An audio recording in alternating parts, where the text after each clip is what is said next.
എത്തിയിരിക്കുകയാണ്.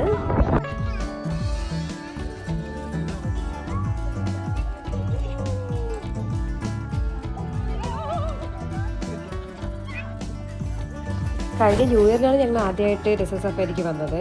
പക്ഷെ അന്ന് നല്ല തിരക്കുണ്ടായിരുന്നു, എല്ലാത്തിലും ഒന്നും കയറാനൊന്നും പറ്റിയില്ല. അപ്പോൾ ഇപ്രാവശ്യം തിരക്കുമില്ല, അപ്പോൾ നമുക്ക് മാക്സിമം എൻജോയ് ചെയ്യാൻ പറ്റും. അപ്പോൾ ഗൈസ് നമ്മൾ ബൈക്ക് ഓടിക്കാൻ പോവാണ്. അപ്പോൾ ഞങ്ങൾ 6 പേരാണ് ഉണ്ടായിരുന്നത്. അപ്പോൾ 6 പേർക്കും കൂടി 3 ബൈക്ക് എടുത്തു. അപ്പോൾ നമ്മൾ വണ്ടിയിൽ കയറി ഇനി ഓടിക്കാൻ പോവാണ്. 4 വീലർ ആയതുകൊണ്ട് നമുക്ക് താഴെ വീഴുന്ന പേടിയൊന്നും വേണ്ട. വണ്ടി ഓടിക്കാൻ അറിയാത്തവർക്കും ബാലൻസ് ആയിട്ട് ഓടിക്കാൻ പറ്റും. അപ്പോൾ നമുക്ക് 20 മിനിറ്റാണ് സമയമുള്ളത്. അതിനുള്ളിൽ നമുക്ക് ഈ വണ്ടിയും കൊണ്ട് ഈ മരുഭൂമി മൊത്തം പറപ്പിക്കാം. ചുമ്മാ പറഞ്ഞതാണ്, നമുക്ക് ഒരു 1 കിലോമീറ്ററിനകത്തായിട്ട് ഓടിക്കാൻ പറ്റുള്ളൂ.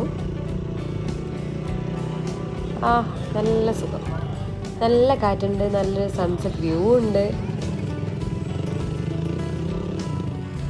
അതെ, ഞാനും ഓടിച്ചു, നല്ല അടിപൊളിയായിരുന്നു. ഈ മണലായതുകൊണ്ട് നമ്മൾ വളർത്തേക്ക് തിരിക്കുമ്പോൾ വണ്ടി ഇടത്തേക്കായിരിക്കും പോവുക. ഒരു ചെറിയൊരു പ്രോബ്ലം ഉണ്ടായിരുന്നു. പക്ഷെ മൊത്തത്തിൽ എൻജോയ് ചെയ്തു.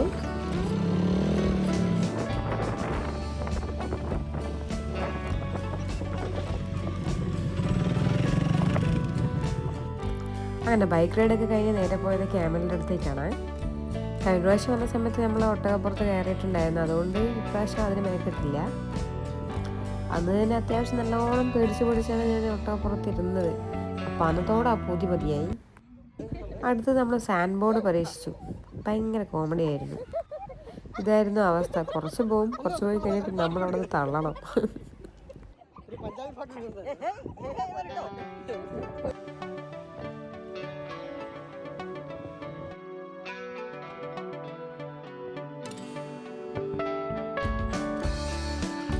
അങ്ങനെ ബൈക്ക് റൈഡും ക്യാമൽ റൈഡും സാൻഡ് ബോർഡൊക്കെ കഴിഞ്ഞ് നമ്മൾ നേരെ ക്യാമ്പിനകത്തേക്ക് കയറി ഫുഡൊക്കെ കഴിച്ചു.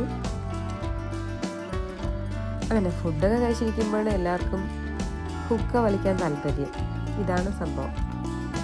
എന്നാൽ പിന്നെ അത് മാത്രമായിട്ട് ബാലൻസ് വയ്ക്കണ്ടെന്ന് വിചാരിച്ചു. അതും ഒന്ന് എല്ലാവരും ട്രൈ ചെയ്തു.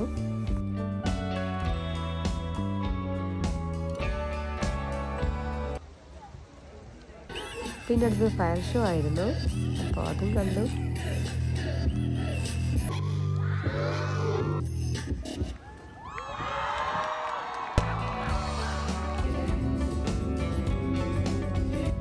അപ്പം ഇന്നത്തെ ഡെസേർട്ട് സഫാരിയുടെ വിശേഷങ്ങൾ ഇതൊക്കെയാണ്. അടുത്ത വീഡിയോയുമായി വീണ്ടും വരാം. Thanks for watching.